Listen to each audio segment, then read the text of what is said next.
अनमोल मोती कार्यक्रम में आपका स्वागत है। ओम शांति।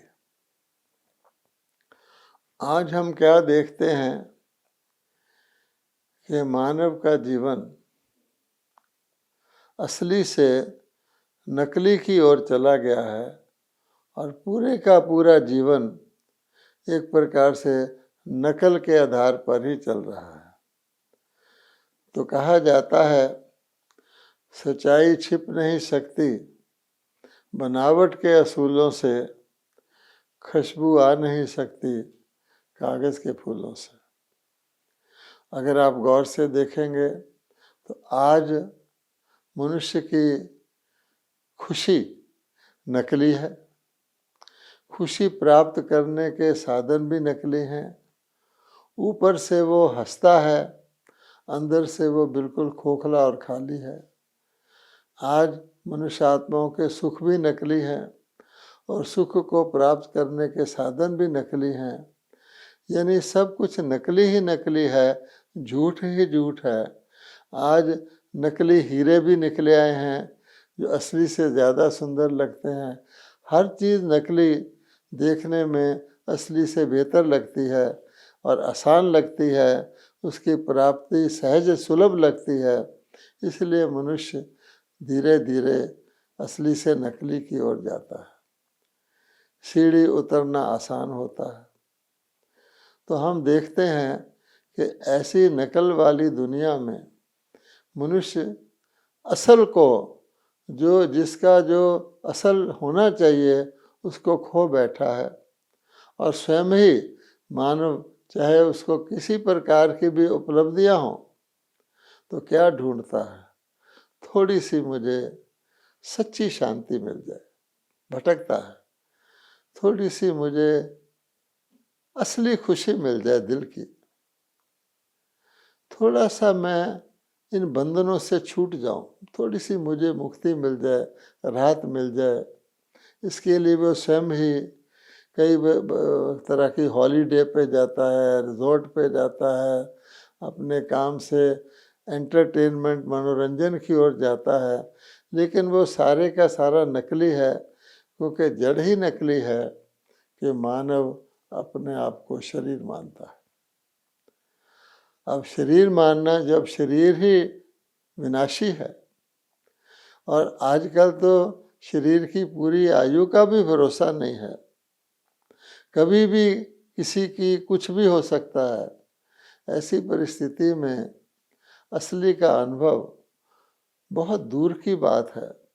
लेकिन उसी एक बूंद के मनुष्य प्यासे हैं। प्यार भी मनुष्यों को सच्चा नहीं है, भगवान को प्रेयर करते हैं, तू प्यार का सागर है, तेरी एक बूंद के प्यासे हम। हमारे पास नकली प्यार के तो अंबार हैं, लेकिन वो असली वाला प्यार का सागर परमात्मा, रूहानी प्यार, परमात्म प्यार, आत्म प्यार के हम प्यासे हैं। तो अब हम जरा विचार करते हैं, ऐसा पतन, ऐसी गिरावट कैसे हुई? माना जाता है कि भगवान ने मनुष्य को अपनी छवि में गढ़ा। God created man in his own image. क्योंकि अगर सारी कायनात में जितने जीव प्राणी हैं, उनमें अगर किसी के अंदर दिव्यता की संभावना है या दिव्यता वो खोज रहा है और कभी दिव्यता थी, उसके स्मारक दुनिया में हैं, तो वो मानव के ही हैं। अब भगवान कहते हैं, मैं प्रेम का सागर, शांति का सागर, आनंद का सागर, और तुम प्रेम कहाँ गया? तुम्हारी सच्ची शांति कहाँ गई? आनंद तो दूर की बात है। इसलिए भगवान कहते हैं कि बच्चों को, मेरी संतान को सोचना चाहिए, स्मृति आनी चाहिए कि तुम्हारे पूर्वज जो थे, आज जो तुम मानव हो, शरीर से तो मानव हो, लेकिन कहा जाता है सूरत इंसान की सीरत कैसी। लेकिन ऐसा भी काल था पूर्वज तुम्हारे जो कि सचमुच ही देवी देवता स्वरूप थे। यह विश्व देवलोक था, भारत लेवलोक था। इसके यादगार भारत के अंदर मंदिरों में स्मारक के रूप में पाए जाते हैं। लोग मंदिरों में जाकर उनके दर्शन, मूर्तियों के दर्शन करते हैं, उनके आगे वर्णन करते हैं कि आप पावन हो, हम पतित हैं, आप सर्वगुण संपन्न हो, हम नीच पापी कपटी हैं। अब भगवान कहते हैं कि ये मनुष्यों की बुद्धि में है, अंदर उनके है, इसलिए मंदिरों में जाकर ऐसा बोलते हैं। लेकिन आज का मनुष्य क्या कहता है? ऐसे नहीं कहता कि इंसान पहले देवता था। आज ये मान्यता प्रचलित हो गई है कि इंसान पहले बंदर था और बंदर से प्रगति करते करते आज इंसान इतना होशियार हो गया है, इतना समझदार हो गया है कि आज उसकी मुट्ठी में दुनिया है, मोबाइल के रूप में। तो अब सोचने की बात है कि ऐसा क्यों उनके मन में आता है कि इंसान पहले बंदर था। क्योंकि जब वो देखता है मनुष्य कि मेरे पास साइंटिफिक इंस्ट्रूमेंट तो हैं, मैं बड़े बड़े ड्रेस पहनता हूँ, फैशनेबल, फैशन की भी एक इंडस्ट्री हो गई है, लेकिन जो असली चीज़ बंदर की गिनी जाती है वो बंदर के अंदर पांचों विकार अति पर होते हैं। आप जानते हैं नारद की कहानी कि नारद में जब लक्ष्मी को वरने निकला था तो उसने एक आईना देखा जिसमें उसको बंदर नजर आया था कि तुम बंदर की स्वभाव सीरत वाले, तुम लक्ष्मी जी को कैसे भरोगे? तो शर्मा कर वो हट गया था। बंदर में काम विकार अति होता है और बंदर में मोह इतना होता है कि बंदरी अपने मुर्दा बच्चे को सीने से लगा के चलती रहती है। तो इसलिए क्योंकि आज का इंसान ये नहीं सोचता कि मैं अपना डिवाइन इंस्टिंक्ट, अपने दैवी संस्कारों को इमर्ज करूं। आज मनुष्य विषय विकार भोग में इतना लिप्त है तो कहता है ये मेरा एनिमल इंस्टिंक्ट है। अब काम विकार एक एनिमल इंस्टिंक्ट है, तो क्या मनुष्य सचमुच एनिमल इंस्टिंक्ट को डेवलप करके एनिमल बनना चाहता है? इसलिए सोचने की बात है। अगर हम अपने असली स्वभाव को देखें और जो नकल हम कर रहे हैं उसके महान अंतर को देखें, तब हम समझ पाएंगे कि हम कितना नीचे चले गए हैं, पतन की ओर चले गए हैं। अब मनुष्य का शरीर देखिए, मनुष्य की आंखें, कहा जाता है आंखें शरीर की सबसे सेंसिटिव इंद्री है। आँखों के द्वारा आप सारी दुनिया की खूबसूरती अपने अंदर समेट सकते हैं। आँखों के द्वारा आँखें इंपोर्ट भी करती हैं, एक्सपोर्ट भी करती हैं। आप अपना प्रेम, अपना वात्सल्य आँखों के द्वारा व्यक्त कर सकते हैं। और आँखें एक ऐसा कैमरा है जिसका फोकस अपने आप सेट हो जाता है। आप लेट जाइए, आंखें अपना फोकस सेट कर लेंगी। खड़े हो जाइए, किसी भी प्रकार से ऑटोमेटिक कैमरा है। और आंखों में ऐसे कलर आते हैं जो बिल्कुल नेचुरल होते हैं।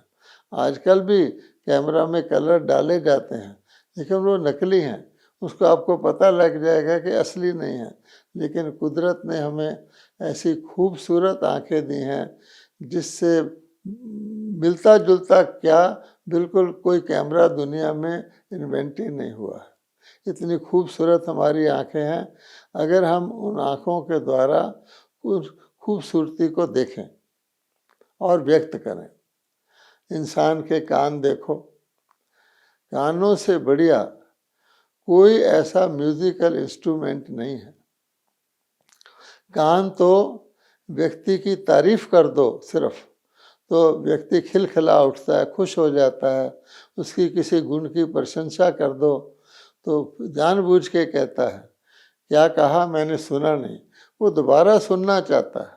और यही कान अगर किसी की निंदा कर दो, तो किसी का अवगुण वर्णन कर दो, तो व्यक्ति ऐसे समझता है कि मेरे कान में किसी ने गरम गरम तेल डाल दिया, वहाँ से भागना चाहता है। इतना सुंदर कान का इंस्ट्रूमेंट, और हम जानते हैं बच्चों को पढ़ाया जाता है, हमें भी पढ़ाया जाता है, see no evil, hear no evil. इन इन सूक्ष्म इंद्रियों को, इन श्रेष्ठ इंद्रियों से बुरा अंदर नहीं ले जाओ, बुरा ना देखो ना सुनो। क्यों कहना पड़ा ये बात? इसी प्रकार से अगर आप नाक की इंद्री को देखेंगे, तो नाक जिसको कहा जाता है कि भगवान ने फूलों का बगीचा दुनिया को बनाया था, सुगंधित बनाया था। नाक सारे बाहर की सुगंध को अंदर ले जाने के लिए एक बहुत सूक्ष्म इंद्री है। लेकिन आज हम क्या कर रहे हैं? आज हम उस नाक का कैसे प्रयोग कर रहे हैं? हम सुगंधी को पहचानते ही नहीं है, नकली सेंट वगैरह लगाते हैं। और मुख ऐसी इंद्री है जिसके के द्वारा आप दो मीठे बोल बोलकर, किसी को दो उत्साहवर्धक बोलकर उसमें जान डाल सकते हैं। अब देखा जाए तो इतनी श्रेष्ठ कर्म करने वाली आँखें, हमारे कान, हमारा नाक, हमारा मुख, ये चार मुख इंद्रियों को भी ले लें, हम उनको क्या कर रहे हैं? आँखों रूपी कैमरे को छोड़कर हम नकली कैमरे में नकली रंग डाल करके अपनी बहुत समझदारी से घर बैठे बैठे कभी पहाड़ी देखते हैं, कभी पेड़ देखते हैं, कभी समुंदर देखते हैं, कभी बगीचा देखते हैं, कभी सूर्यास्त देखते हैं, कुछ भी देखते हैं। और आप नोट करेंगे कि जो भी कैमरे के द्वारा हमको दृश्य दिखाए जाते हैं, वो कुछ सेकंड के बाद ही बदल दिए जाते हैं। प्रैक्टिकल लाइफ में अगर कोई व्यक्ति किसी पहाड़ों पर जाता है, तो पहाड़ों पर सांस लेता है, पहाड़ों पर रहता है, पहाड़ों की सुबह देखता है, पहाड़ों की शाम देखता है। लेकिन अगर आपको सिर्फ 15 सेकंड के लिए कोई पहाड़ी दिखाई जाए, उसके बाद सीधा समुंदर में ले जाया जाए, फिर 15 सेकंड के बाद समुंदर से आपको किसी बगीचे में ले जाया जाए, किसी रेगिस्तान में ले जाए, तो आपको क्या असर होगा? तो नकली कैमरे का प्रयोग हम करने लग गए हैं और अपने असली आँखों रूपी कैमरे को भूल गए हैं। इसी प्रकार के आप देखेंगे कि जो कानों के द्वारा हमें प्रशंसा करनी चाहिए, प्रशंसा सुननी चाहिए, आज हम नकली म्यूज़िक लगा करके बहुत खुश होते हैं। और आप सड़कों पर देखेंगे मनुष्यों ने कानों के ऊपर कुछ लगाया होता है, जिसके द्वारा वो नकली म्यूज़िक सुन रहे होते हैं। आसपास की उनको सुध-बुध भी नहीं रहती, वो रियल लाइफ से कहीं दूर हो जाते हैं और कई बार तो एक्सीडेंट भी हो जाते हैं उनके, ऐसी हालत है।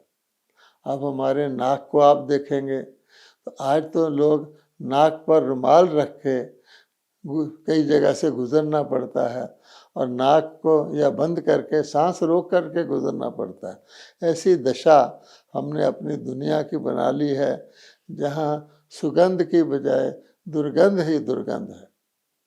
और फिर हम जो मुख हमें मिला था मीठे बोल बोलने के लिए, किसी की हिम्मत बढ़ाने के लिए, किसी के साथ सहानुभूति करने के लिए, आज तो हम मुख से हर व्यक्ति इतने अंदर उसके कटुता भरी हुई है, कटु वचन ही बोलता है। कोई ज़रा सी बात पर भी इतना अपनों से भी कटु वचन बोलने लग जाता है कि मिठाई खिलाकर भी उसका मुख मीठा नहीं होता। नकली मिठाइयाँ खाता फिरता है, लेकिन मुख की जो असली गुण है उसको खो चुका है।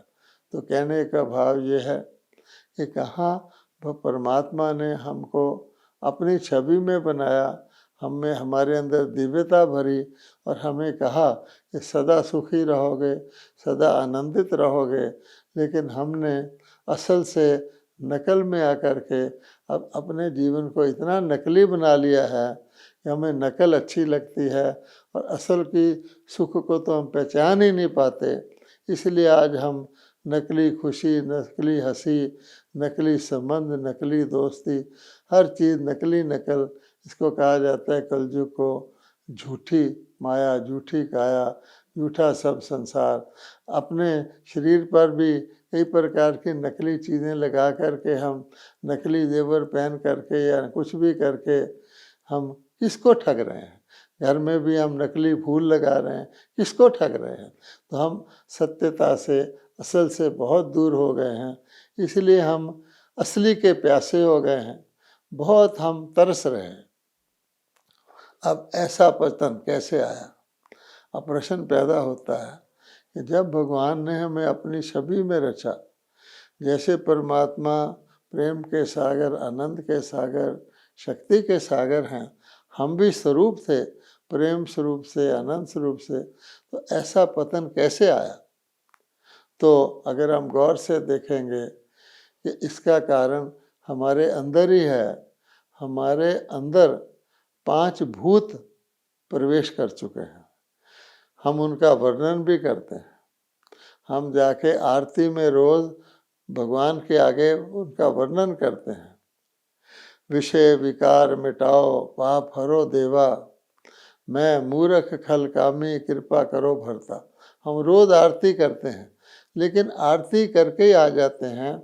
हमारे अंदर ये जो 5 विकार देह अभिमान के कारण गलती से अपने आप को आत्मा की जगह शरीर मानने के कारण अंदर घुस गए हैं, तो एक प्रकार के भूत हैं।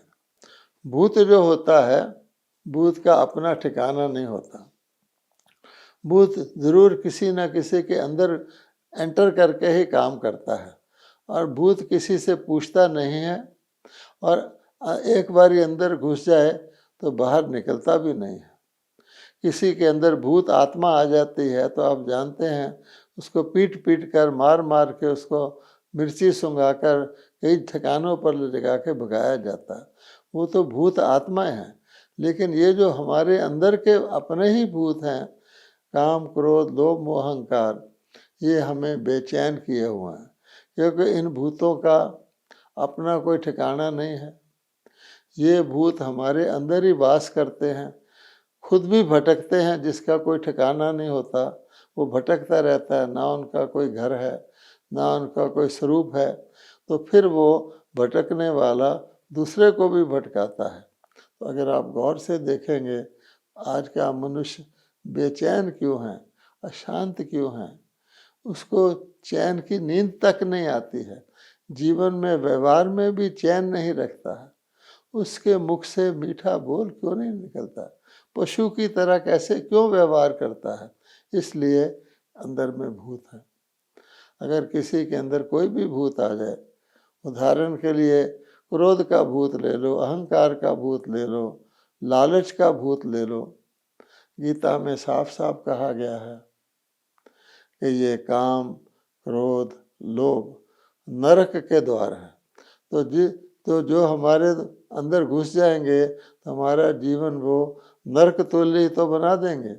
और आज मनुष्य चाहे माने ना माने, अंदर से जानते हैं कि हम नरक में रह रहे हैं।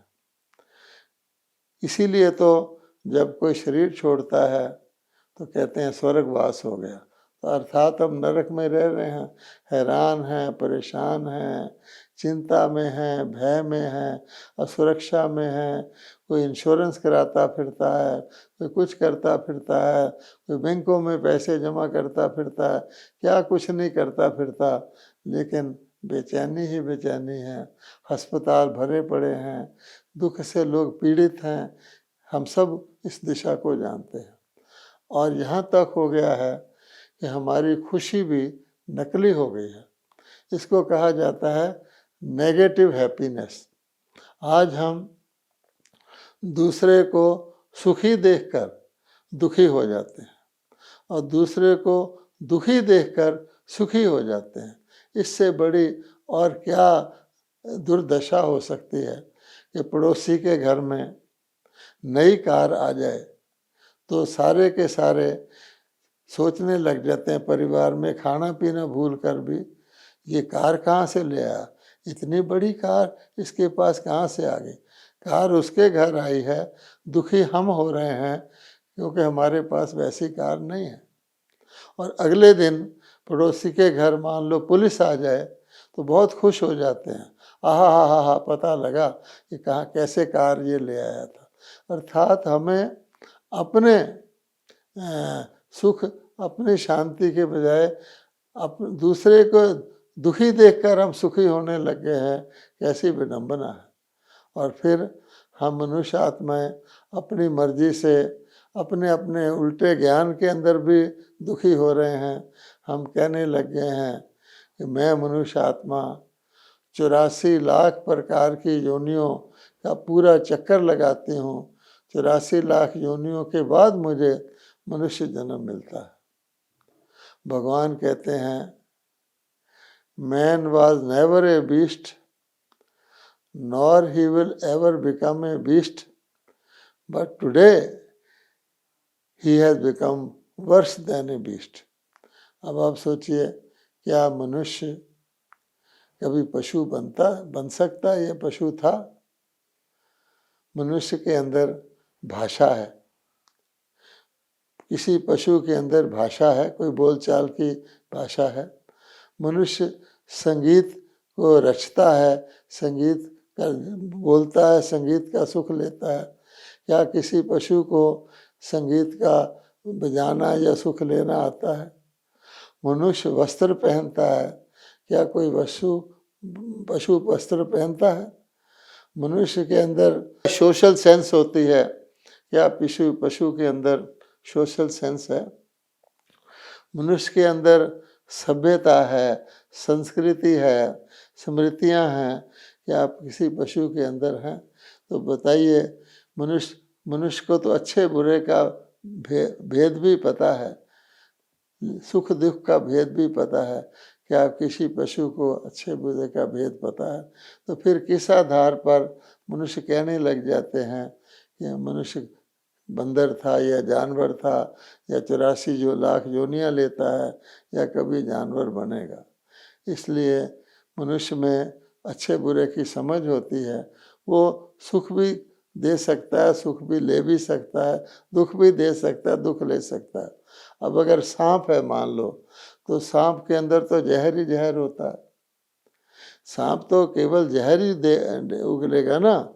इसलिए कहा गया है, कहा बेहो पै पान करायो, विष्णु तजत भुजंग, तुलसीदास खल काली कांबली चढ़े न दूजो रंग। कि सांप को कितना भी दूध पिला लो, सांप तो डसेगा ही। हम जानते हैं हमारी माइथोलॉजी में सांप को किन रूपों से दिखाया गया है कि सांप रूपी विकारों को जीतने से ही मनुष्य देवता बनता है। अब आप सोचिए कि आज का मनुष्य इतना गिर गया है कि अपनी पूरी जाति को विनष्ट करने के लिए तैयार हो गया है, जिसको कहते हैं सुइसाइड करना। यानी मनुष्य को विनाश के कगार पर दुनिया को मनुष्य ने ला दिया है। अब कहते तो हैं कि मनुष्य में अच्छे और बुरे की सेंस है, लेकिन अगर मनुष्य में अच्छे और बुरे की सेंस है पर वो अच्छा कर ना सके और बुरा छोड़ ना सके, तो सेंस किस काम की? इसीलिए सभी मनुष्य भगवान को कहते हैं, हे भगवान हमें मुक्ति दो, हमें इस जंजीरों से छुड़ाओ, इस बंधनों से छुड़ाओ। ये कर्मों के बंधनों ने मनुष्य को जकड़ा हुआ है। वो कर्म के बंधन विकारों से बनते हैं, वो यही नहीं समझता। कोई ज़माना था जब ये कर्म संबंध थे, जीवन सुखी था। ऐसे नहीं कि सदा के से दुनिया में ये हालत थी, सुख था तो सुख ही सुख था। लेकिन आज मनुष्य अपने ही कारण से सच्ची शांति, सच्चे सुख की, सच्ची हिम्मत की अंजलि के लिए तरस रहा है।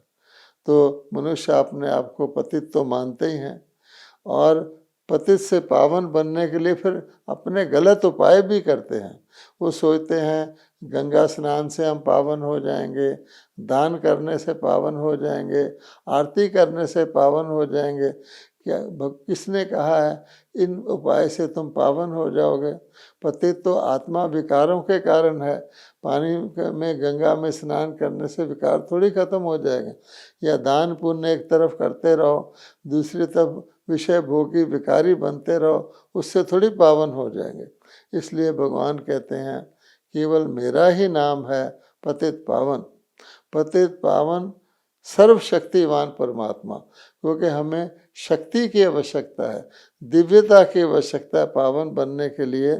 और परमात्मा कहते हैं मैं सबका पिता हूँ, तो सबके लिए ही मैं प्रबंध करता हूँ।